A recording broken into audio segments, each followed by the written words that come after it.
Hi, I am Allie Camilletti, and you are listening to Snack Leadership. I will be talking about everything leadership, broken down into bite-sized pieces. You will hear what different leadership skills look like in organizations and how they can rise teams up or take them down. I help leaders build resilience and improve performance by bringing awareness to opportunity behaviors in my business. Spark your mindset. I provide leadership and sales coaching, as well as team building and guest speaking. My hope is for you to feel inspiration and to create a spark in your mindset.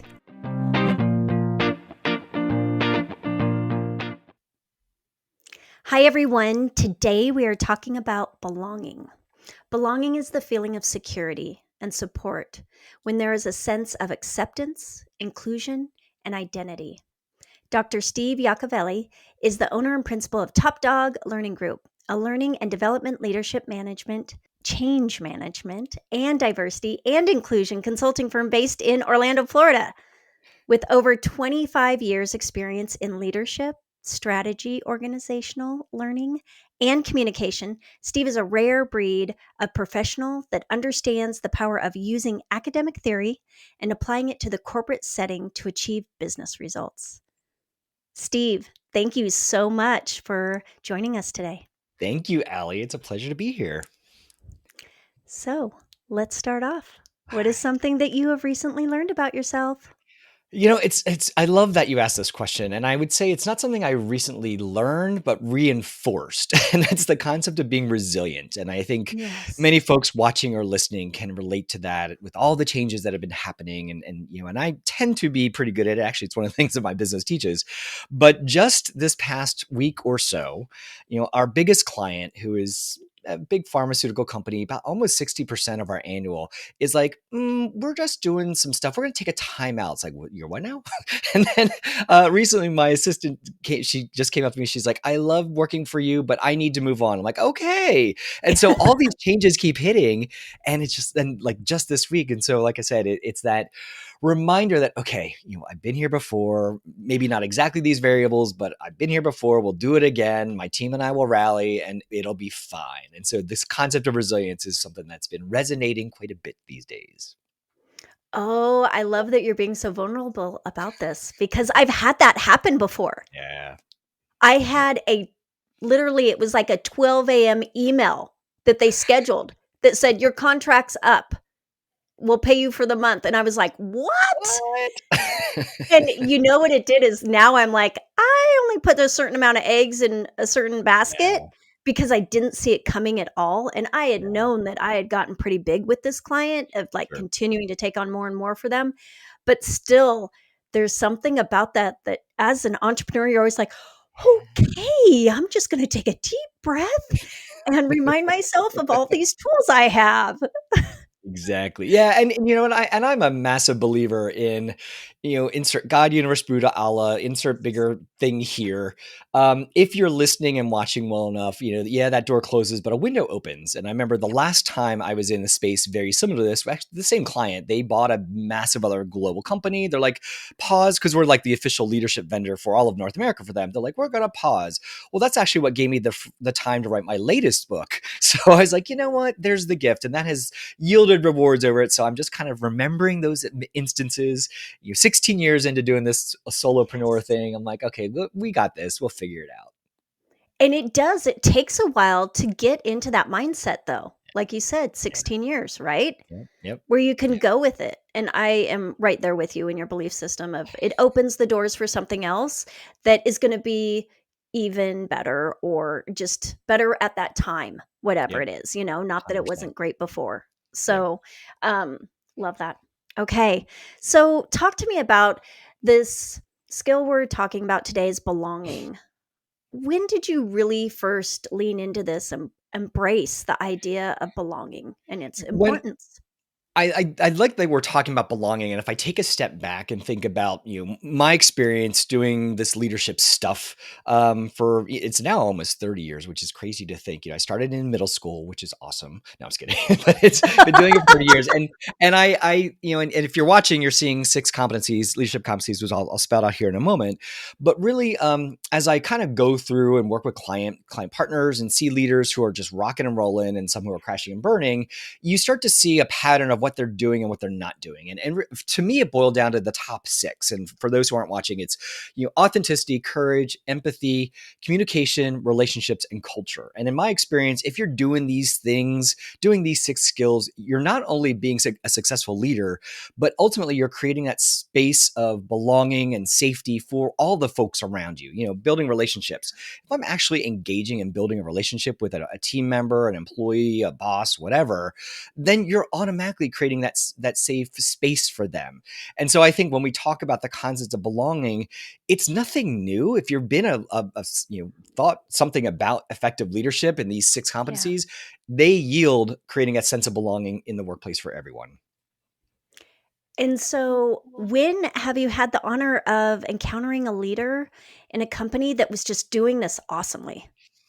I think I would gravitate toward the first 2, authenticity and courage, and they go hand in hand. And a lot of the work that we do, we do a lot of generic leadership work. We do a lot of inclusive leadership work, and then specifically as the gay leadership dude, shocker, spoiler alert, I do a lot of queer leadership things. And so if I put and so if you're watching, yes, there's a rainbow little flag here. That's just by accident. It happened to be the top 6, so hey, threw it on the rainbow lens, and there you go. But really, authenticity and courage are any leader should be doing and engaging in. And so if you're being your authentic self in the workplace, whether that be, I am an introverted leader, fine, be authentic. If I'm a trans person, being my authentic self in the workplace, awesome. Whatever that looks like, that being authentic takes courage. And I think when we talk about leadership courage, it's not just the, hey, I'm going to poke holes in that idea that we've always held sacred in this workplace for a while. It can just be simply, hey, here's who I am as a leader. I'm going to run with it. This is my day-to-day self. There's my authenticity at its best. Do you find that takes time and age, really, and experience to get to that place? Or have you found younger leaders that they've got that down already? It's a great question. I think the context matters. I think, I Mhm. started my career in the mid 90s. So life was different then, especially as an out gay, white Yeah, cisgender gay dude kind of thing. So I think and I hate to sound like the generation now, but I think the context is very different. So you have younger folks who are much more courageous earlier in their careers than I think personally I was. I was always out at work, so there was that semblance of courage that I kind of had to do. And I have left jobs because they're like, we don't really, you don't ask, don't tell. You just keep it to yourself. Nope, sorry, I'm out of here. totally. Yeah, and so, but I think the world's a bit different now, despite some of the things that are happening in the U.S. and beyond. But ultimately, I think there's a lot more opportunity for bravery, if you will, to tie into courage for folks who are the newer generations entering the workforce today. I agree. I agree. It's interesting. We did come from such a fear-based Hmm. upbringing, right? And I don't see that as much. And I applaud it when they're this way. I thought it's awesome. I'm like, yay for you at Yeah. 20 plus to already Yeah. be here Well, because it took me quite a few years. and I think what I love about it is it's pushing workplace cultures to embrace uh, differences, inclusivity much more than some people are comfortable with, and I'm all for it. I think it's fantastic. Yeah. Because it's like, get on the boat. Yeah. Yeah. I mean, when you look at the data, I think, and don't quote me the exact number, but it's something around um, 92% of Gen Z folks in the workplace expect diversity, equity, inclusion efforts and authentic ones, not this performative allyship like tick a box thing. Yay, it's blank month. We're awesome. No, it's they expect an ongoing looking at creating inclusivity and belonging in the workplace. So and they're not a small generation. So No. if you're a smart workplace, you're already thinking like, ooh, if I want the top talent, what am I doing to include them to create that sense of belonging? So one, they'll come here and work. Two, they'll bring their friends. And three, they'll put out the best work that they can do because they feel that sense of belonging where they're at. So true. Absolutely. I keep on hearing this from different companies that I engage with. So, what has happened before when you've gone into a company and they were not skilled in belonging? And obviously, we don't share names of companies, No, but never, never, never. never. Um, I'm curious how, like, think of the worst situation, and I want to hear it. So, I reflected on this question a little bit, and it really goes to me something that we've been talking about in the workplace forever, and it's the concept of feedback. And if you're looking at the concept of a sense of belonging, it's still based in providing feedback. And so, if you're listening or watching, just picture yourself for a moment. Someone walks up to you and says, "Hey, Allie, I have some feedback for you." You freeze and just check your gut when someone says that. Is it like, cool, bring it on? Or is Yeah, it like, ooh, what do you have? And yeah, so ideally, if our workplace is embracing the concept of a feedback rich culture, well, it's like, awesome, bring it on. I will name drop here from a moment because what I learned this when I worked at Disney, and that was earlier in my career. And I remember somebody saying, feedback is a gift, dot, dot, dot. And I'm like, that's actually kind of a great way to yes, think about it. And if holiday season, you get that ugly holiday sweater from Crazy Ann, whoever, that's a gift. What do you say? Thank you. Now you have a choice to do things with that gift. Feedback in your workplace performance is the same. And now flash forward to creating that sense of belonging. I have seen workplaces, the not so cool ones, who talk about the concept of feedback as a very much performance based. Feedback is always negative. Feedback is always negative. Feedback is always negative. It's Pavlovian conditioning. And so, if you're truly trying to improve our culture, it's not just me figuring myself out. I need those external eyes of trusted people who say, "Hey, Steve, when you were running that meeting, you said this, and it really wasn't the most inclusive thing. Oh my gosh, thank you so much. I didn't realize that. Let's move on."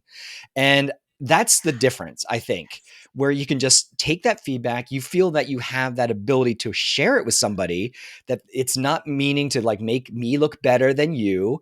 It's, hey, I'm trying to improve us all. Here's the spirit of feedback. I think that's the difference. And I've been with client partners, not many, because we have awesome client partners at TopDog Learning Group, but the ones who are really struggling, it's where the concept of feedback just isn't where it should be. yeah. And you are absolutely right. And I'm thinking of recently because I'm looking at your empathy chart here. You will laugh at this. I had feedback given when I was on a panel at a conference, and I had stated that our prefrontal cortex and our amygdala, all of that Yep. is more fully developed at age 26 and older, right? And I Yep. didn't go into all the things that can Sure. take away from building that, Yep. and that's where our empathy is. And somebody took offense to it Yeah. and put it in the comments, and we kind of had roundtabled on it, and I'm like, no, usually I like to preface that with, I have experienced a lot of younger generations that have amazing empathy, but Mhm. also to keep in mind that this is an area that we should focus on because not all the younger generation has that already developed naturally, right? So if I could have restated it, I would have done it differently. But I'm like, no, thank you. I appreciate that because sometimes I can be very data, like, "Meow, Yep. meow, meow." Yep. That's how it is. Thank you for the gift of feedback. I will now learn and move on from there. Yes. Yes. It's all how I pose it. So talk to me about a mentor that you've had. You know, I've had several. I've been very, very fortunate to have several throughout my career, but the first, there's three that pop up in my head, and one's very atypical, and I'll preface that as the last one. The first is actually my friend still, and actually colleague, former founder, co-founder of Top Dog Learning Group. I had to fire her in a most wonderful way, and there's a whole fun story about that. But Ruth Bond is matter of fact, when I was hired at Disney, and I worked for Disney Cruise Line, which is a sweet, sweet, sweet, sweet gig. I was an internal leadership consultant. I would sail on the ships every once in a while. I teach training classes like every 2 weeks. I go to the island. It was phenomenal. Well, I was taking over her job because she was moving on. And so we got just this this great rapport.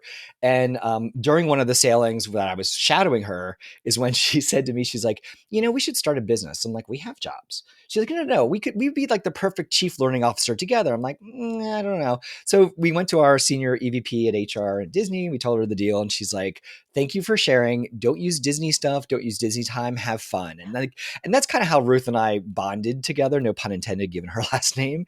And she's still one of my best friends this day. I will be having holiday dinner with her in a couple of days. I mean, and I still learn from her all the time. And so really taught me that the idea of quality work, of integrity, being transparent as a leader, etc. And then I think the other one, I spent a brief time as an IBMer, as an external consultant, really understood the concept of external consulting through that lens. And Dr. Mary Kay Vona was one of my bosses. It's a matrix, so there's many bosses that you had. She just really taught me how to, as a consultant, maneuver through all the challenges as an external person. Have power, you don't have power. There's political things going on with the client, with yours, etc. And then how you also apply academic theory for business stuff.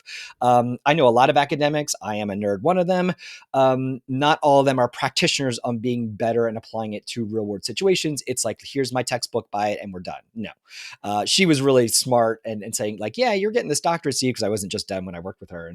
And she's like, make sure it applies to the workplace. How are you going to use that theory into a leadership space to make it better? And I think the third person, real quick, Allie, is Ben Franklin. Which doesn't sound like a mentor I would have hung out with, obviously not. But as a child, or as a son of Philadelphia, I grew up in the burbs. So Philly was my main city all throughout my childhood. And so Ben Franklin is kind of like, you're brainwashed to love Ben. But really, and I started reading all these biographies about him and things, and the concept of creativity, but using it as a way to solve practical problems is just a massive thing to me. My dad's kind of up there as well. Like him and Ben are kind of on par, because my dad's the same way. He was a machinist, or excuse me, he was a tool and die maker by trade. And so they were always like, oh, Yac, my last name, Yacovelli. They called him Yac. They're like, Yac, solve this problem, make this thing. He's like, okay. And he would go into his shop and he'd come out and he'd make this thing. And I'm like, how'd you do that?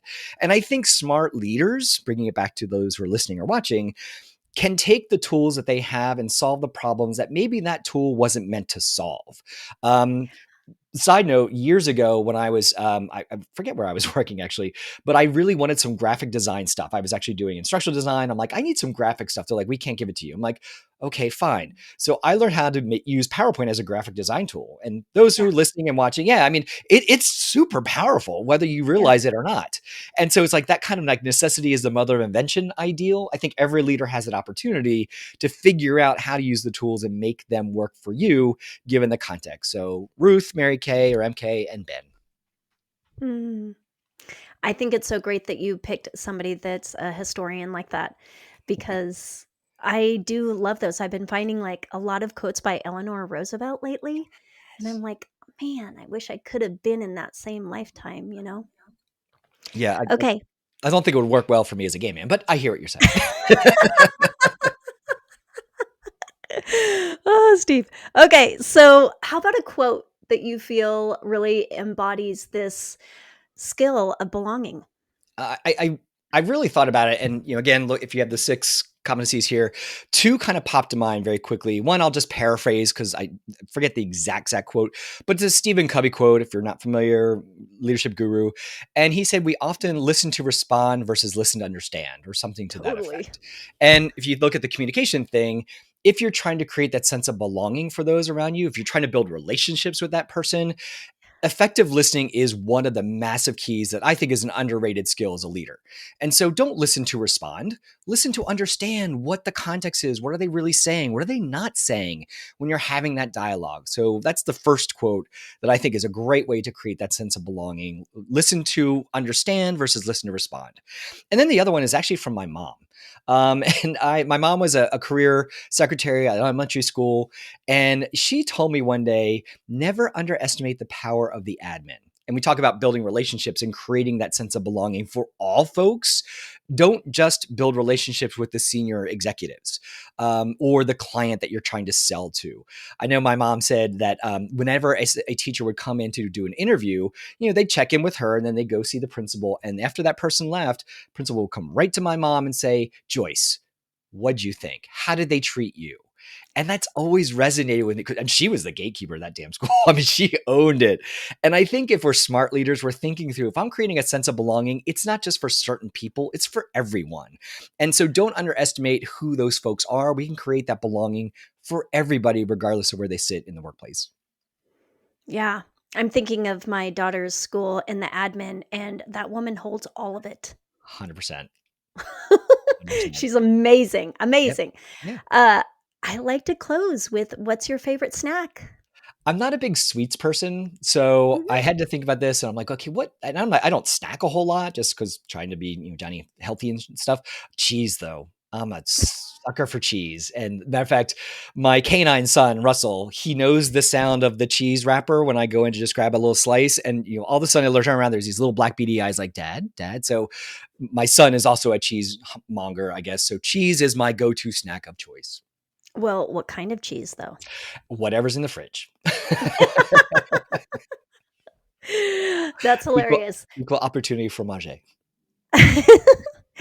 Oh, Steve, I enjoyed our conversation so much. I'm so grateful for our time together. Thank you. Thank you so much. This was lovely.